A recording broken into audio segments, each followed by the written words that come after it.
ஆனா இப்ப உங்களுக்கு பிடிச்சிருக்கிறது மொழி வெறி.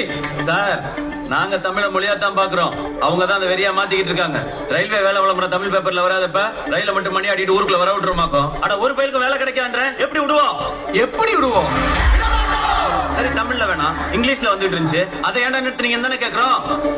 இங்கிலீஷ்ங்கிறது அந்நிய நாட்டு மொழி ஐயா. தமிழை தவிர எல்லாமே எங்களுக்கு அந்நிய மொழி தான்.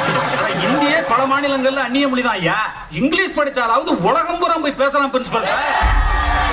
தமிழையா நீங்கள் ஏன் சார் இந்த சின்ன பசங்களோட சேர்ந்துக்கிட்டு எல்லாரும் ஒரே மொழி பேசினா சர்க்காருக்கு சுலபமா இருக்கும்ல, நாடு ஒத்துமையா இருக்கணும் தானே. பிரின்சிபல் சார் இது வரைக்கும் ஒத்துமையா இருந்தா வெள்ளக்காரன் அடிச்சு பத்தி விட்டுருக்கோம், அப்ப எல்லாரும் ஒரே மொழியா சார் பேசிக்கிட்டு இருந்தோம். எனக்கு பதில் சொல்லுங்க சார். என்னதான் போராட்டம் பண்ணாலும் அவன் தானே ஃபர்ஸ்ட் ரேங்க். அப்பா அவங்க எல்லாம் டெல்லி அரசியல்வாதிங்க, இப்போதைக்கு வாக்கு கொடுத்துருக்காங்க, அதெல்லாம் நம்பாதீங்க. அவங்க கொடுத்த வாக்க மீறினா அடுத்து கொளுத்த போறது அவங்க இடம் தான் சார்.